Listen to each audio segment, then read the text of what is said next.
Hi, if you don't know me, I'm Susie Singer-Carter, and I'm the writer-director of the documentary No Country for Old People. Today, I wanted to talk about the effect of the ageism and ableism that is inherent in our healthcare system and what it does not only to the patient and the resident of the nursing home, but what it does to the members of the family who have never been through something like this. When my mom was getting rehabilitation at a post-acute center, they had called to say that they thought my mom might benefit from the hospital because she was having some lethargy and trouble to breathe. And so they sent her to this very small emergency hospital, and they had intubated her despite our directive not to intubate her anymore, and told me that she was on life support and that we needed to make a decision right away. The last I heard, she was well on her way to getting better. Now this doctor who hadn't even seen my mom, this is all through the emergency records, was telling me this. By the time we got to the hospital, it was chaos. They were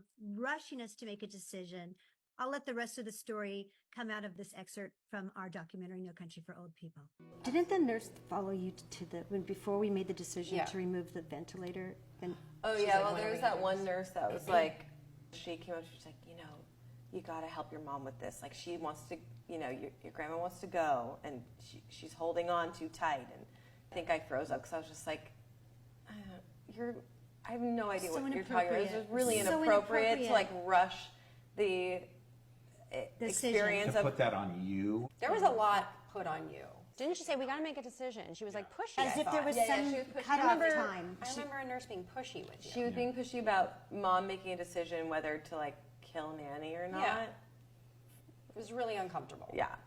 So ultimately, we made the decision to extubate her and let her pass away.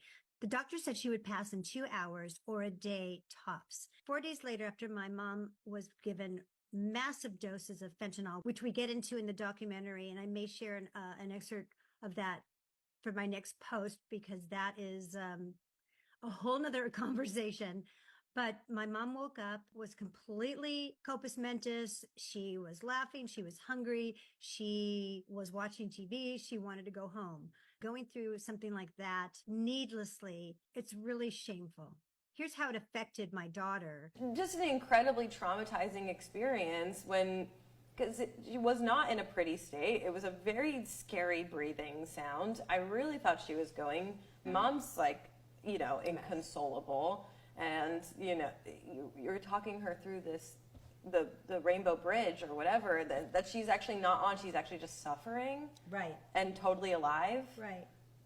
But I remember being worried about you because you were like, this is the hardest thing I've ever had to do. Well, I felt so guilty afterwards because it was like, it's like that sort of crazy me where I like didn't trust my gut anymore. I was like, well, she must be going. And I was like, bye. Like that, or at least that's how I felt guilty about later. Like I was like, okay, shuttle off, Nanny. But I didn't want that. I was just trying to say the right thing. What was best for her, and what was best for her, what you thought at the time. And the way that they had framed it was that we were responsible for her staying on this mortal plane, by like not letting her go. You got to let her go, take her off the G tube, That was all the language around it, not like finding solutions for her thriving and surviving.